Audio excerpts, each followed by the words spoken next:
Директор е отворен ден на Коле Неделковски. Долго е името целото да го кажеме, на средното велешко училиште Коле Неделковски. Има ли годинава промени во програмата за образование? Има мали промени.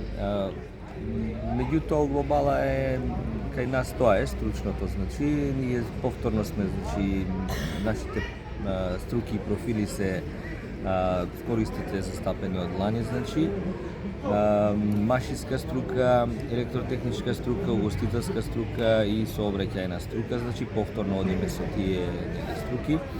9 паралелки очекуваме да запишеме 270 ученици во 9 паралелки оваа година.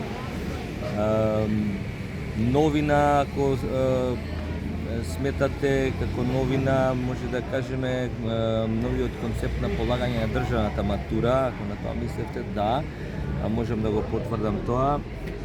Од оваа година ќе стартува тоа, ќе почне оние кои што се ученици четврта година, сега ќе бидат опфатени со таа матура. Концептот е тоа што од оваа година е додадена, значи во стручните училишта зборуваме, додадена државната стручна матура, значи учениците може да полагаат државна стручна матура, но тоа не значи дека ако некој се одлучи да полага државна матура, дека во стручните училишта не може да ја полага. Прокружи простори една информација пред некоја недела, би сакал во оваа прилика да демантирам дека не е тоа така, значи можат да слободно да си одберат која матура ќе ја полагаат учениците, дали државна матура или државна стручна матура. Таа е новината кај нас, значи еве се представуваме денес со струките и профилите кои што ги имаме повторно, како и секој мај. Тука се и компаниите? Да, компаниите се од дуалното? Сме многу задоволни, да, од дуалното повеќе од 10 компании се моментално присутни, се одзваа на нашата покана. Благодарност нели до нив, иако соработуваме нели со многу повеќе, но нели секој со своите обврски, така што тоа морам да го потенцирам кај нас. Акцентот е ставен на практичното образование и буквално сите ученици изведуваат практична настава во текот на учебната година, а исто така и феријална практика во текот на летото.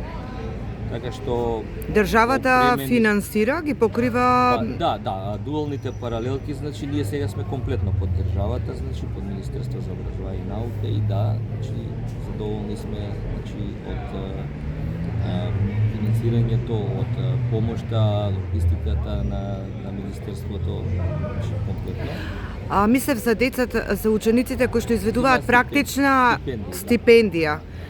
Стипендијата е месечна на база на 9 месеци кои што они ги изучуваат? Да, месечно, да. А дали добиваат и кога се на практична работа во летниот период?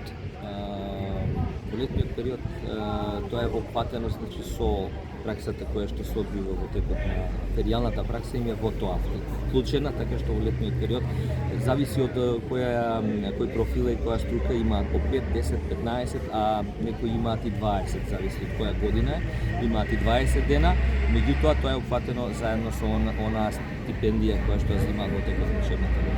Не е посебно, значи летото да ги плаќаат. Така и нели исто така и компаниите доделуваат стипендии. Да, компаниите не само што доделуваат стипендии, ние сме исто така многу задоволни, значи компаниите оние кои што се како да кажам, имаат малку сенс, така се изразам и осет, и без да се дуални паралелки, учениците кои што одат во нивните компании знаат да ги наградат и да ги стимулираат финансиски. Ви благодарам.